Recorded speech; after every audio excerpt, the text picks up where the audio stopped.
Satyabama Institute of Science and Technology, Chennai and Sriperumbudur.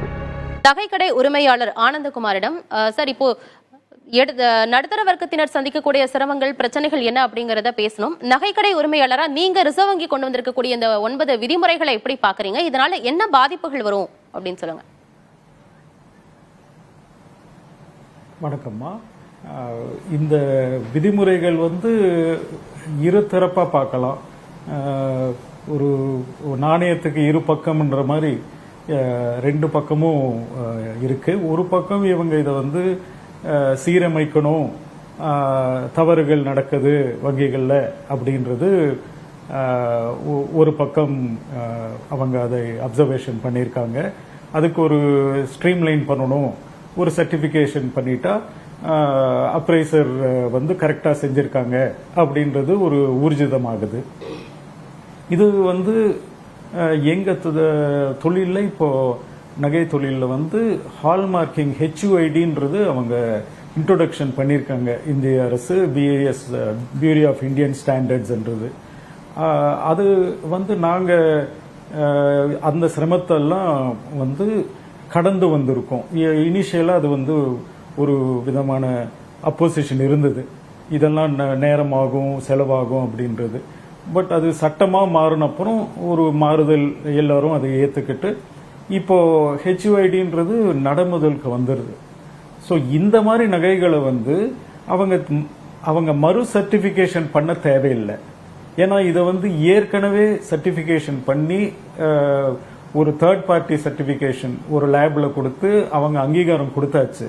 So அந்த மாதிரி நகைகளை இவங்க உடனுக்குடன் கொடுக்கறதுக்கு செஞ்சா பலு கம்மியாகும். ஆனா இது ஒரு வாலண்டரி ஸ்கீம் 2000 தான் வந்தது. 2000 இருந்து இப்ப 2020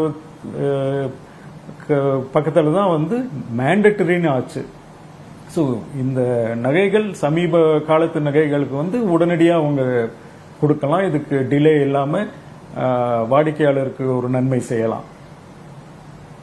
சார், அதே போல இப்போ பொதுவாக நடுத்தர வர்க்கத்தினரோ இல்ல எளிய மக்கள் நகை வாங்குறாங்க அப்படின்னா அவங்களோட அவசர தேவைக்காக இல்ல ஒரு இக்கட்டான நிலைமையில அந்த நகையை அடகு வச்சு அதன் மூலமாக பணம் பெற்று என்ன அந்த நேரத்துல தேவைப்படுதோ அதை செஞ்சுக்கிறாங்க.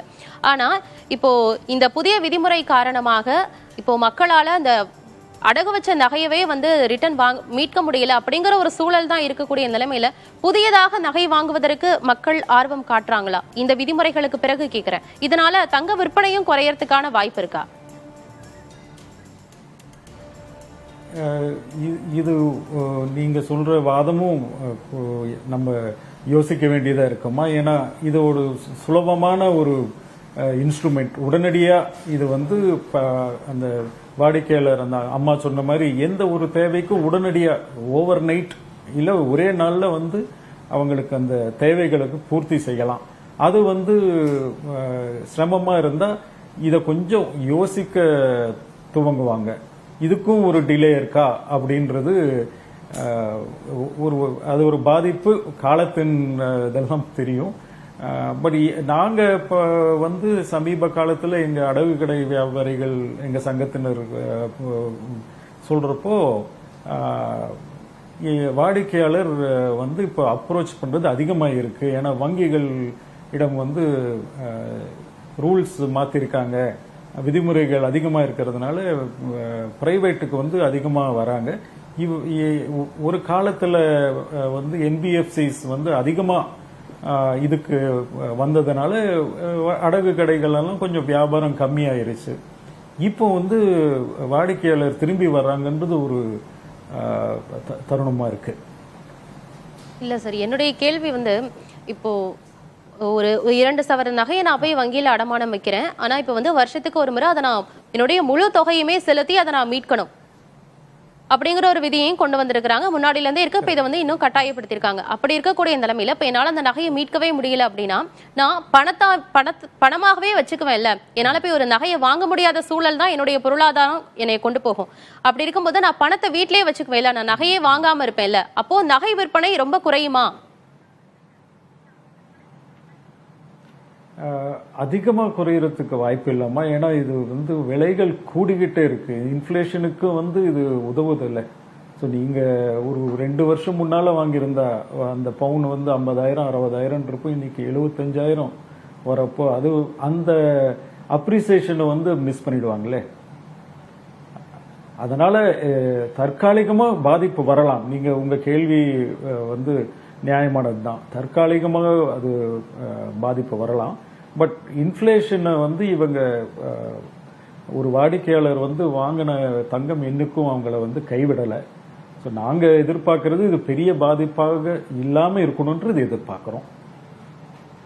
வெள்ளி பொருட்களுக்கு கடன் வழங்குவதற்கு ஒரு ரிசர்வ் வங்கி அனுமதி கொடுத்திருக்காங்க. இதை எப்படி பாக்குறீங்க சார் சுருக்கமாக?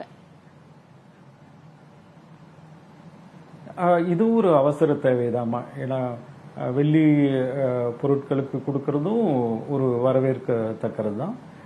ஆனால் இதுக்கெல்லாம் அந்த அப்ரைசருக்கு வந்து நாலேஜ் இருக்கணும். இது ஏன்னா வெள்ளியில் வந்து தங்க அளவுக்கு குவாலிட்டி கண்ட்ரோல்ன்றது கடினம். அந்த குவாலிட்டி கான்ட்ரோலில் வந்து எப்போ ஆர்பிஐ வந்து குவாலிட்டி கண்ட்ரோல் சர்டிஃபிகேஷன் வேணும்னு சொல்கிறாங்களோ அப்போ வெள்ளி பாருக்கோ காயினுக்கோ உங்களுக்கு வந்து எளிமையாக இருக்குமா. பாத்திரங்கள் அந்த மாதிரின்றப்போ அதுக்கு தனியான ஒரு டைம் வேணும். தங்கத்துக்கு இருக்கிற அளவுக்கு உடனடியாக டெஸ்டிங் செய்கிறது கடினம் வெள்ளி பொருட்களுக்கு. ஸோ அது கண்டிப்பாக தாமதமாகும். Satyabama Institute of Science and Technology, Chennai and Sriperumbudur.